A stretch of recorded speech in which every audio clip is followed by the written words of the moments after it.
Program digitalisasi pembelajaran ini merupakan program prioritas Bapak Presiden sesuai dengan Astacita keempat, yaitu memperkuat sumber daya manusia, sains, teknologi, pendidikan, dan kesehatan. Program digitalisasi pembelajaran juga sudah masuk program strategis nasional tahun 2005-2029. Murid dalam menggunakan papan interaktif tersebut, ya, murid menjadi lebih antusias karena format belajarnya itu lebih variatif. Jadi bermacam-macam pilihan yang bisa kita pilih. Kemudian dengan adanya papan interaktif juga dan juga ragam materi itu menjadi disukain oleh anak. Antusiasnya tuh sangat-sangat senang sekali mereka. Kenapa? Salah satunya tingkat kemampuan mereka untuk menjawab, untuk berani maju ke depan, untuk memantik murid maju ke depan itu kan suatu hal yang agak gimana ya, agak sulit karena mereka kebanyakan masih malu-malu. Tapi dengan alat bantu papan interaktif ini, kita menampilkan suatu soal yang ada jawabannya harus perlu digeser oleh anak tersebut, kita pancing, mereka cuci tangan dan berani maju ke depan.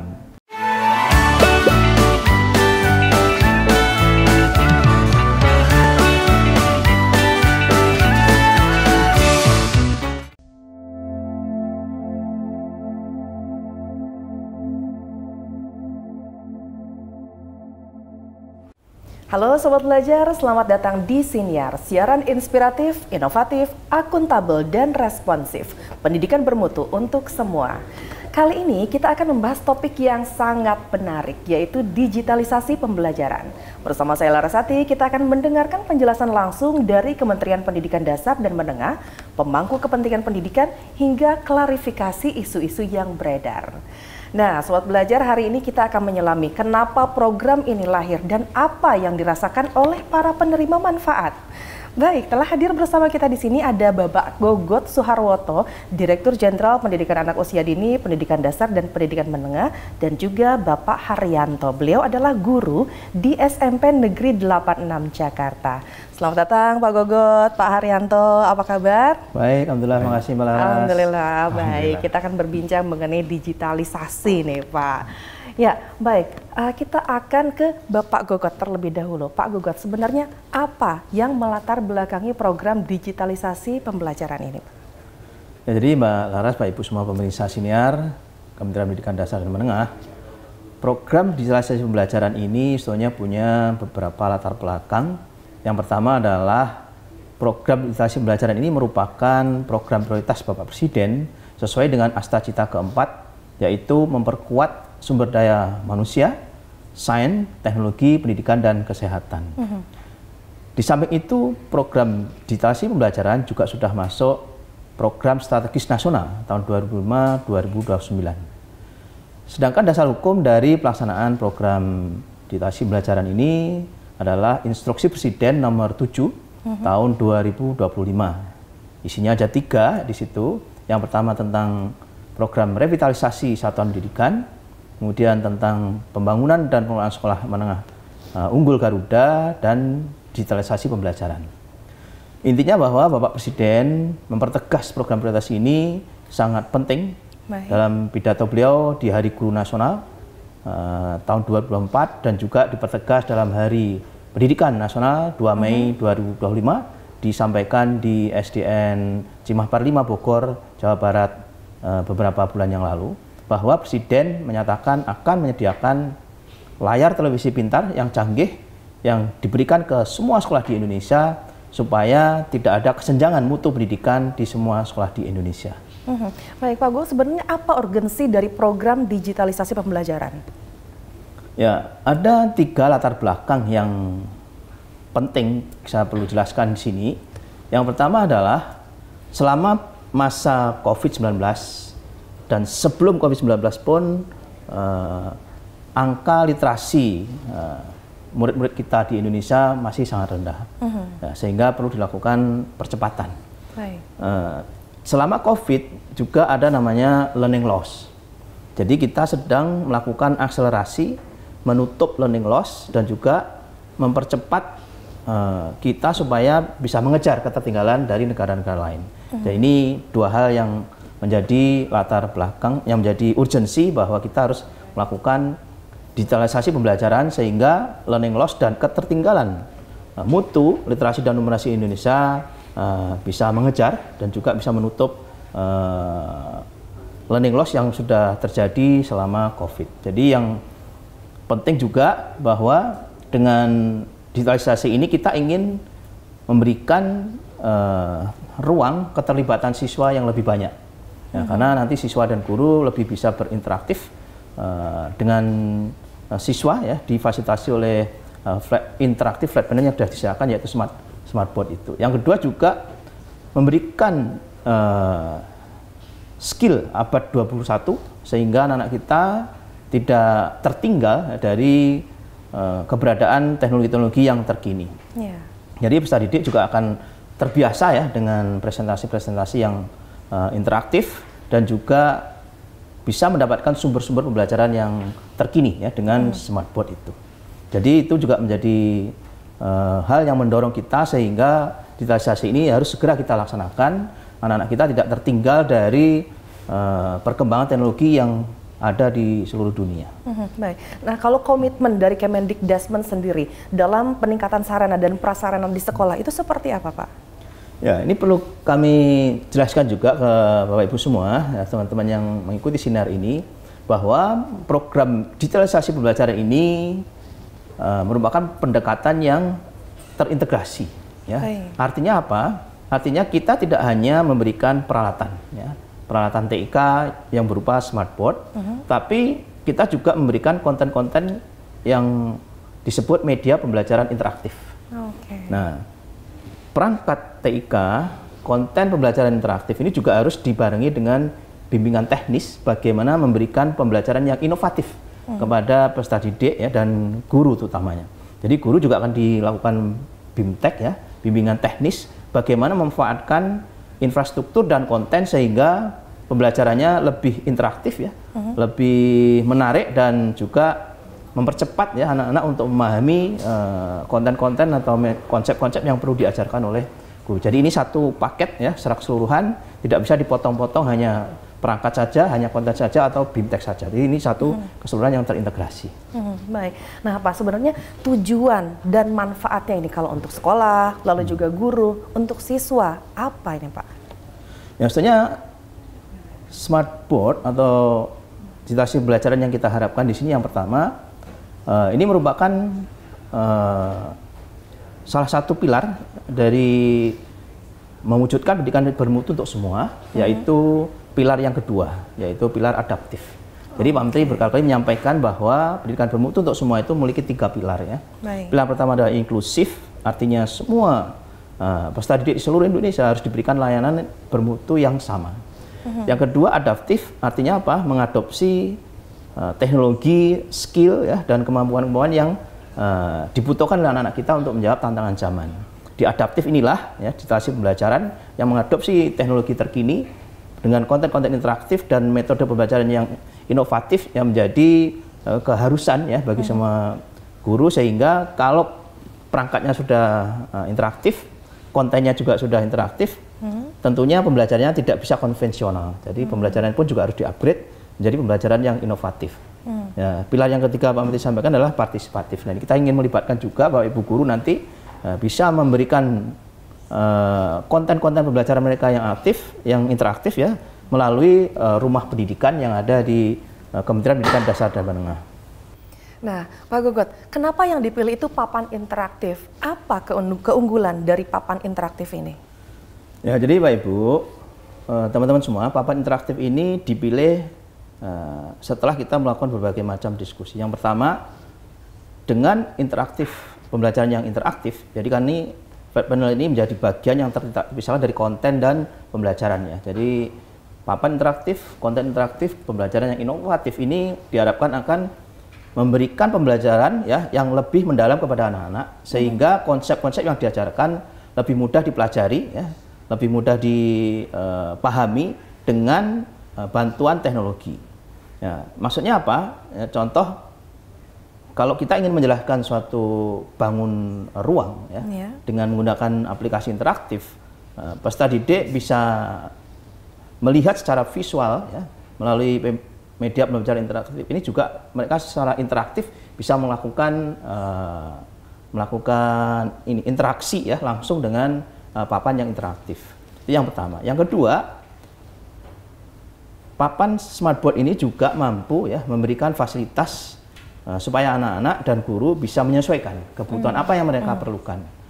Bisa audio, bisa video, bisa gamification, bisa virtual reality, bisa augmented reality. Intinya bisa dengan melalui model-model pembelajaran ya, sehingga bisa mengakomodir kebutuhan anak-anak yang memang memerlukan media-media khusus.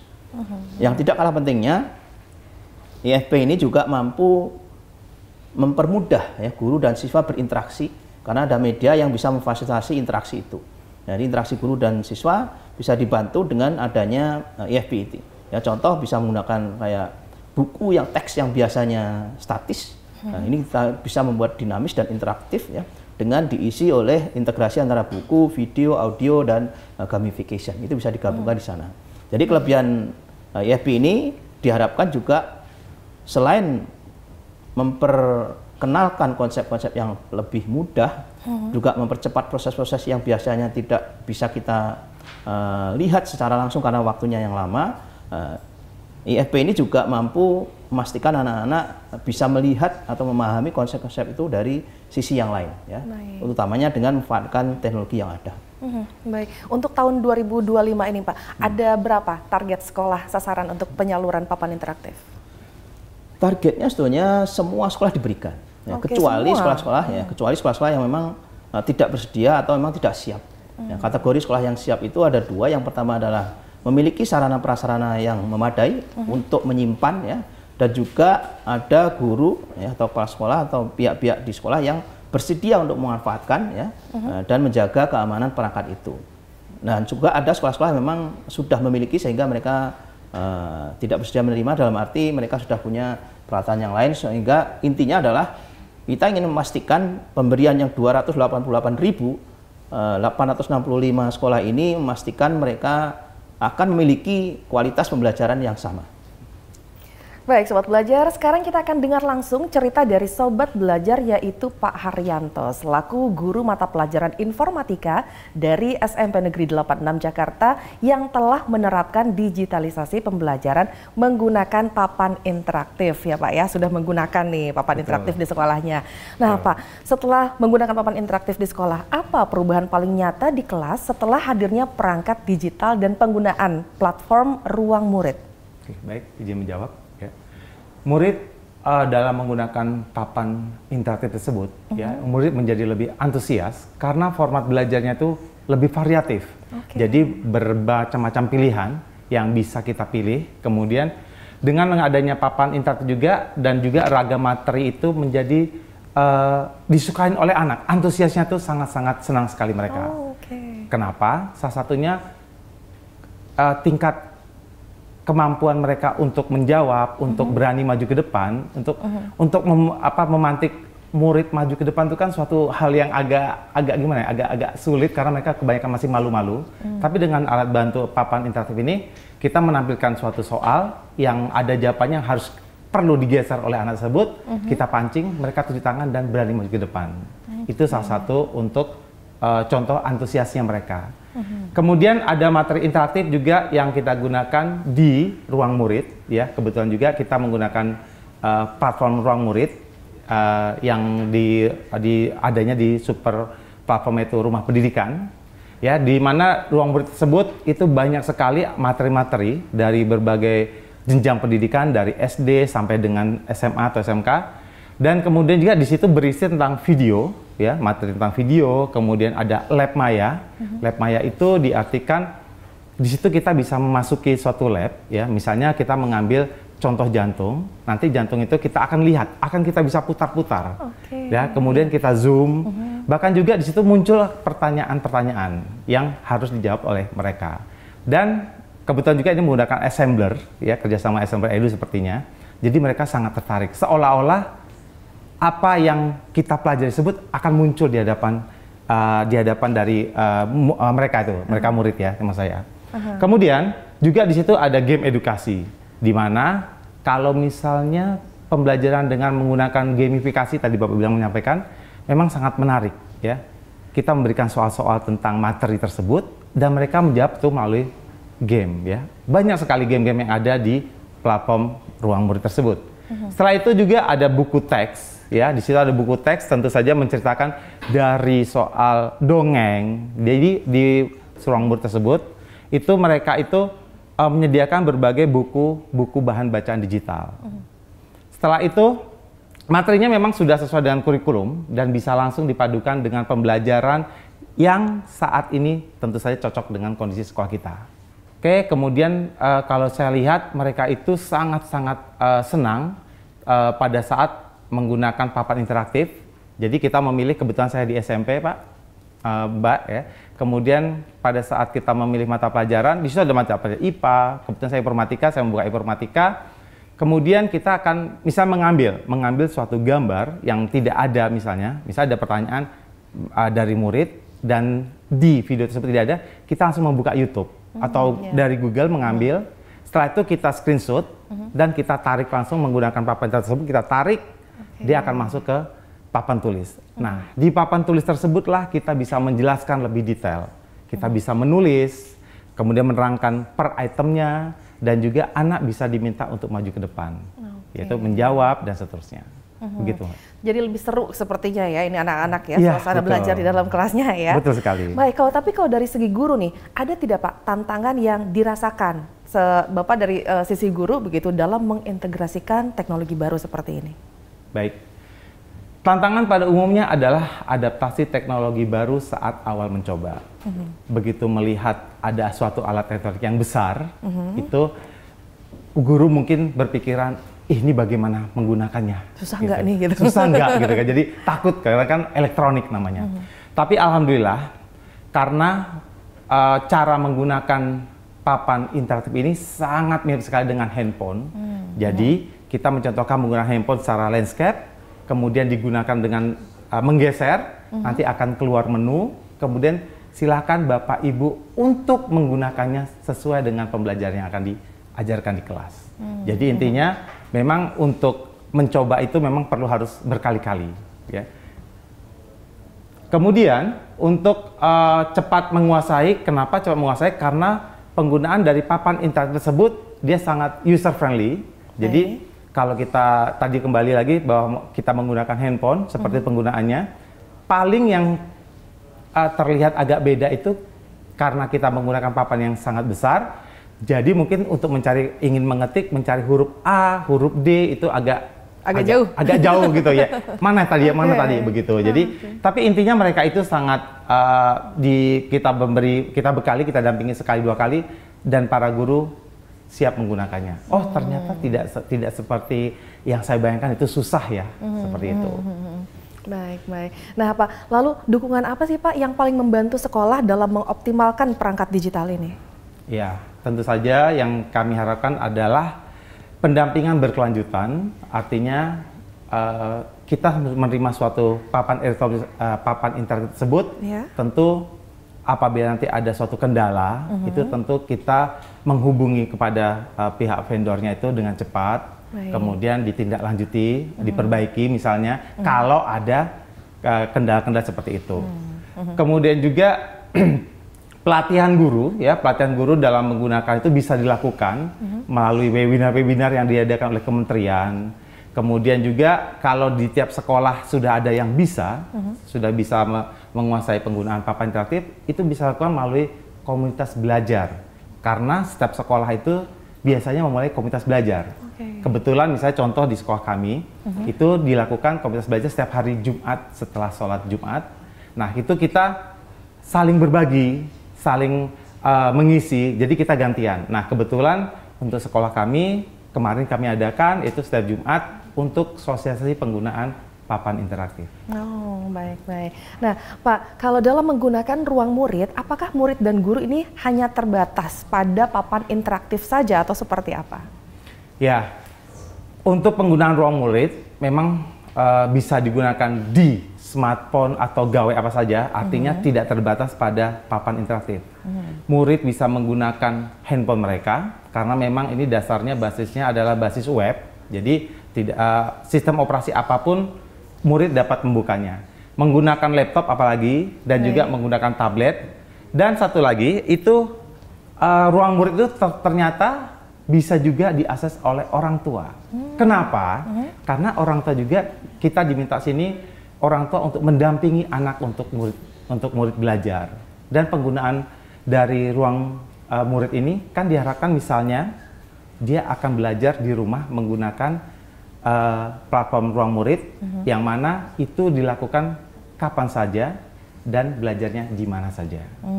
Seperti itu. Kemudian guru juga lebih fleksibel dalam menyiapkan materi dan murid saat belajar di rumah kah, apakah di sekolah pada saat pembelajaran dilakukan. Jadi seperti alat bantu. Sekali lagi seperti alat bantu sehingga untuk memperkuat bagaimana guru mengajar. Jadi untuk membuat informasi yang disampaikan kepada guru, disampaikan kepada murid itu tersampaikan. Baik, Sobat Belajar, sekarang kita luruskan nih miskonsepsi yang beredar di masyarakat tentang digitalisasi pembelajaran. Kita ke Pak Gogot dulu. Pak Gogot, ini sebenarnya apa sih Pak bedanya papan interaktif dengan TV pintar atau Smart TV? Ya, jadi dua-duanya sama TV ya. Maksudnya sama-sama smart. Iya. Cuman yang interaktif ini dia bisa merespon pada saat kita melakukan interaksi melalui aplikasi yang kita siapkan. Jadi bedanya adalah kalau Smart TV biasa dia hanya menyampaikan medianya jadi satu arah. Nah, kalau interaktif ini dua arah. Jadi papan interaktif itu artinya kita bisa menyediakan konten-konten interaktif sehingga sesama siswa, guru dan siswa juga bisa melakukan interaksi ya dengan perangkat papan pintar itu. Baik, kalau solusi untuk sekolah tanpa listrik atau internet Pak, bagaimana? Ya, jadi program digitalisasi pembelajaran, Pak Ibu, kita sudah bekerja sama dengan PLN memastikan sekolah-sekolah yang belum memiliki listrik akan diberi bantuan ya berupa Super Sun, yaitu solar panel yang dikelola oleh PLN sehingga sekolah-sekolah nanti cukup membayar dengan dana bosnya. Hanya nanti perlu kita akan bantu untuk penyalurannya. Nah, bagi satuan pendidikan yang belum punya internet, ya, kita akan bantu juga, akan berikan perangkat sehingga sekolah bisa terhubung dengan internet.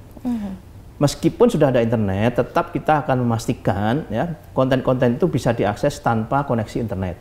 Sehingga kita juga akan menyediakan perangkat untuk menyimpan konten-konten interaktif. Ya, jadi untuk mendapatkan konten ini kita siapkan 3 cara ya. Cara yang pertama melalui rumah pendidikan, ruang murid sumber belajar. Cara kedua kita akan membuat microsite ya, website khusus kecil yang isinya tentang bagaimana memanfaatkan perangkat IFP itu berupa video-video tutorial. Yang kedua berupa konten-konten ya, yang berupa modular. Modular itu artinya satu modul diselesaikan oleh guru untuk membahas satu-satu topik.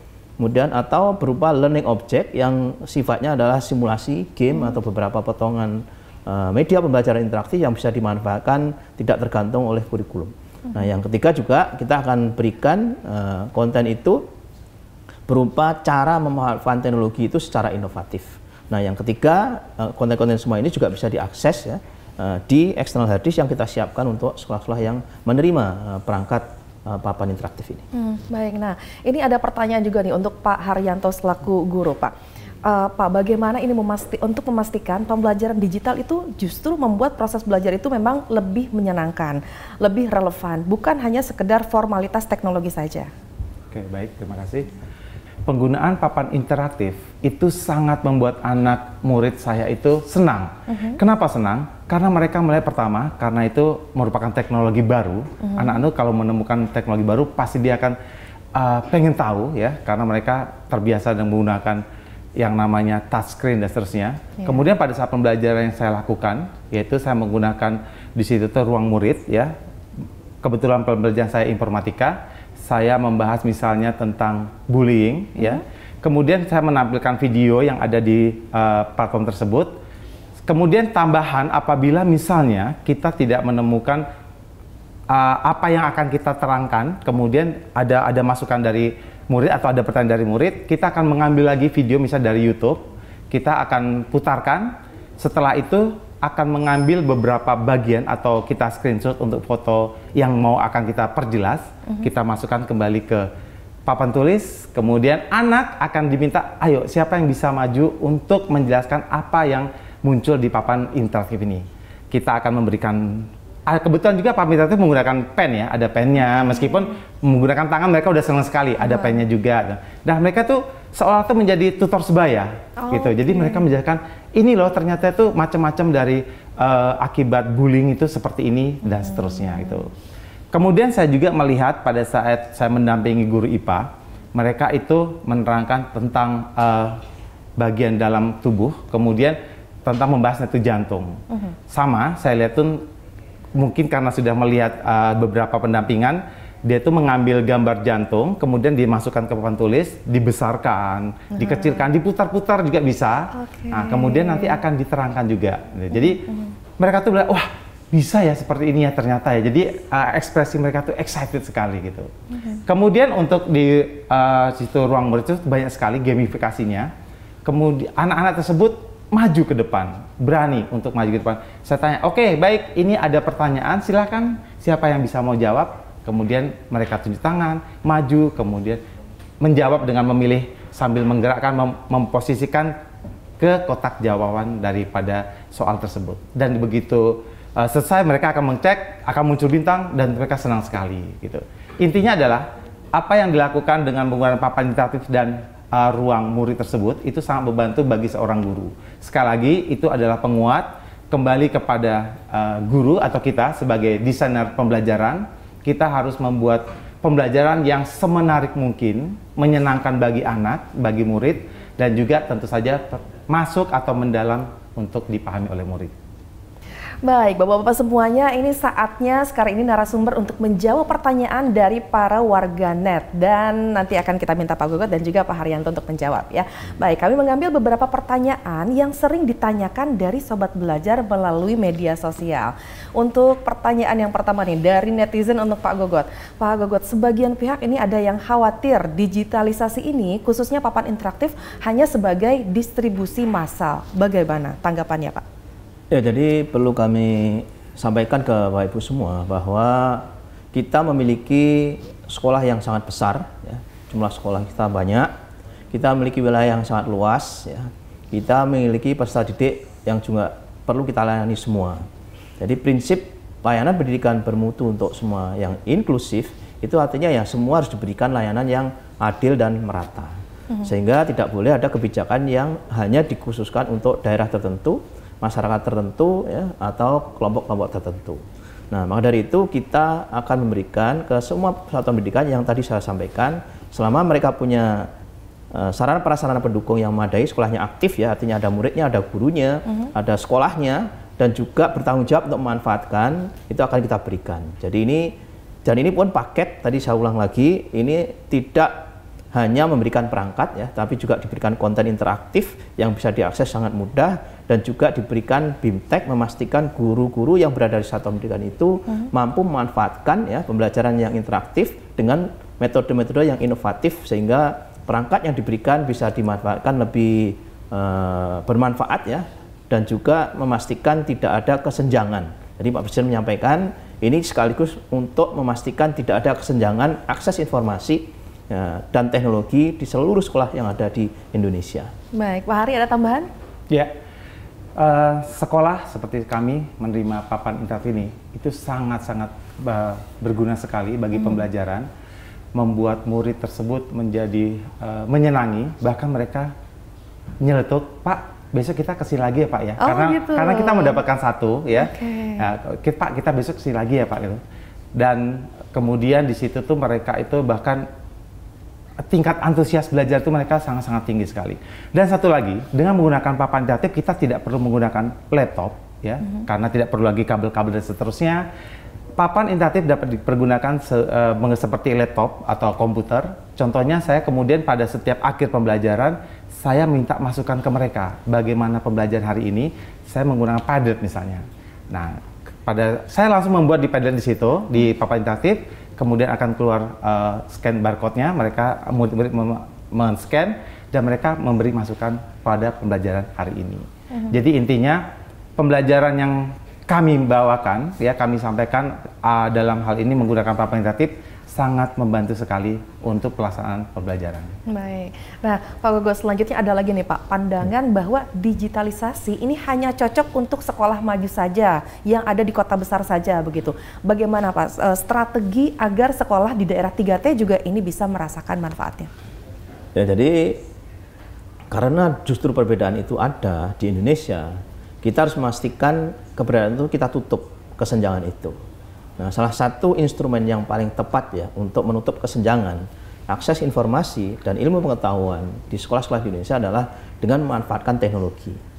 Kalau sekolah yang ada di pedesaan atau di kepulauan dan di kota mengakses sumber informasi yang sama, yaitu rumah pendidikan, ruang murid, sumber belajar, semua sekolah dimanapun berada mereka akan punya akses yang sama, jadi setara. Baik. Nah, bagaimana jika kondisinya sekolahnya daerah tertinggal tidak punya listrik? Tadi sudah saya sampaikan, kita akan berikan bantuan dari PLN, yaitu Supersan, sehingga sekolah punya listrik. Bagaimana kalau tidak punya internet? Sekolah akan diberikan perangkat memastikan mereka juga punya internet. Bagaimana kalau internetnya terganggu? Kita siapkan juga external hard disk sehingga konten itu bisa dipastikan berada di sekolah, dan kalaupun sekolah akan mendownload konten-konten itu di papan interaktif pun, dan itu kapasitasnya tidak besar, jadi satuan pendidikan bisa mendownload langsung dari rumah pendidikan, dari microsite yang kita siapkan di papan interaktif di sana, sehingga konten-kontennya akan berada di papan interaktif yang ada di sekolah mereka. Baik, semuanya sudah disiapkan solusinya insya Allah ya. Betul. Baik, nah selanjutnya Pak, ini bisa dipastikan Pak akan ada pelatihan khusus untuk guru yang mungkin ada sebagian yang belum terbiasa dengan menggunakan teknologi. Bagaimana? Ya, jadi Bapak Ibu, teman-teman semua, kita sudah menyiapkan 4 skema pelatihan. Ya. Pelatihan pertama adalah luring, guru-guru penerima papan interaktif diundang di satu tempat, kemudian dilatih langsung selama 3-4 hari, memastikan pada saat mereka kembali, mereka sudah bisa memanfaatkan papan interaktif. Itu skema pertama. Skema kedua yaitu menggunakan fasilitas Zoom, ya, webinar, ya, secara sinkron langsung. Ya. Jadi sekolah-sekolah langsung bisa mengikuti ya, webinar itu. Skema ketiga adalah melalui pengimbasan. Ya. Jadi guru-guru kita undang, ya, khususnya fasilitator nasional. Jadi fasilitator nasional akan melatih provinsi, provinsi akan melatih di kabupaten akan melatih di kecamatan dan sekolah di sekitarnya. Jadi ini skema TOT. Dan skema yang keempat adalah belajar mandiri. Jadi kita sudah menyiapkan LMS yang berada di ruang GTK, ya. Sama di rumah pendidikan ada ruang murid, ada ruang GTK. Di ruang GTK itu ada fitur-fitur, ya, di situ ada diklat, ada belajar mandiri. Nah, kita siapkan di 2 tempat itu. Diklat secara terstruktur maupun di belajar secara mandiri melalui LMS yang ada di rumah pendidikan ruang GTK. Baik. Nah, Pak, mengenai pelatihan khusus dari sisi guru bagaimana? Ya. Perlu, betul? Ya, betul. Kebetulan juga pastinya seperti Bapak tadi sampaikan, betul, kita mengikuti webinar. Banyak sekali itu pelatihan-pelatihan tentang penggunaan papan interaktif maupun penggunaan ruang murid tersebut, itu yang disediakan oleh kementerian. Dan tidak kalah penting, yang sangat menyentuh, pada saat ini kan sekolah-sekolah mendapatkan, ya, misalnya yang bagi mendapatkan, tentu itu salah satu guru itu sudah menguasai, biasanya seperti itu, karena tadi pelatihan dari Bapak tadi mengatakan karena sudah mulai bergerak Pak di Jakarta Pak, seperti itu, dan bisa memberikan pengimbasan kepada rekan-rekan yang lain. Sekali lagi tadi seperti saya sampaikan, bisa dilakukan melalui komunitas belajar yang ada di sekolah tersebut. Ya, betul. Seperti itu. Baik, nah Pak Gogot, lalu ini bagaimana pemerintah ini bisa memastikan keselamatan dan juga keamanan murid dalam pembelajaran digital ini? Ya, kita sudah melakukan yang pertama, memastikan konten-kontennya itu aman, ya, tidak terkontaminasi oleh konten-konten yang negatif, sehingga kita punya tim untuk melakukan kurasi, ya, konten-konten pembelajaran yang akan diupload atau diunggah di rumah pendidikan. Ya, kita pastikan semua konten di situ konten-konten yang aman, ya, itu. Nah, kalau dari segi eksplorasi ke konten-konten yang lain, ya, kita sarankan Bapak Ibu guru kalau mau menggunakan, ya, situs-situs atau aplikasi dari website yang ada di internet, dipastikan Bapak Ibu guru mencoba dulu di rumah, ya, memastikan bahwa konten yang akan diberikan di sekolah itu aman, ya, tidak ada konten-konten yang negatif. Baik. Nah, lalu ada lagi nih Pak, yang berkomentar bahwa sekolah yang menerima itu sebenarnya dia tuh tidak butuh karena mungkin mereka ini sudah menerapkan teknologi tersebut di sekolahnya jauh sebelum ada program digitalisasi pembelajaran. Nah, untuk hal tersebut ini bagaimana pemerintah menentukan sekolah tersebut itu butuh atau tidak? Ditentukannya sebenarnya melalui apa Pak? Ya, kita sudah menggunakan 3 layer ya untuk memastikan bahwa sekolah yang menerima adalah sekolah yang tepat ya. Yang pertama, kita sudah punya Dapodik ya, data pokok pendidikan itu kita sudah bisa mengakses ya kondisi satuan pendidikan, apakah mereka punya listrik, punya internet, punya ruang kelas, ruang guru, termasuk ruang laboratorium komputer. Jadi kita sudah memastikan bahwa sekolah itu memang memadai untuk menerima perangkat itu. Yang kedua, kita punya verifikasi atau validasi dari Dinas Pendidikan. Dinas Pendidikan sudah mengirimkan ke kita juga sekolah-sekolah mana yang kira-kira layak untuk diberikan papan interaktif itu. Dan layer ketiga yang paling akhir, sekolah sudah memberikan kesediaan mereka, format-format surat menyatakan bahwa mereka bersedia menerima. Baik. Nah, terakhir mungkin untuk Pak Gogo dan juga Pak Haryanto ada closing statement terkait dengan tema kita hari ini, digitalisasi pembelajaran. Ya, Bapak Ibu semua yang ada di seluruh Indonesia, program digitalisasi pembelajaran ini adalah program prioritas dari Bapak Presiden yang ditetapkan di dalam Instruksi Presiden nomor 7 tahun 2025. Program ini tidak hanya untuk memberikan pemerataan akses terhadap informasi dan teknologi serta ilmu pengetahuan, tetapi juga memberikan konten-konten yang terkini sehingga guru-guru kita di sekolah dimanapun mereka berada tidak ada kesenjangan informasi. Dan mari kita kawal bersama memastikan bahwa perangkat ini dimanfaatkan secara optimal dan berdampak positif ya, bagi pembelajaran di seluruh Indonesia sehingga kita mampu mewujudkan pendidikan yang bermutu untuk semua. Baik, dari Pak Haryanto, oke. Ya, baik. Kebermanfaatan digitalisasi pendidikan lebih banyak dirasakan guru dan satuan pendidikan lainnya. Kemudian jumlah dan variasi materi itu harapnya kita berharap itu terus ditambah sehingga dapat pembelajaran lebih menyenangkan dan interaktif lagi. Selanjutnya adalah pendampingan yang berkelanjutan dan inspirasi praktik baik untuk membuat murid makin antusias dalam belajar. Terima kasih. Baik, Sobat Belajar, kita sudah sampai di penghujung siniar hari ini. Semoga diskusi ini bisa menambah wawasan dan semangat kita untuk terus mendorong pendidikan Indonesia agar lebih merata, berkualitas.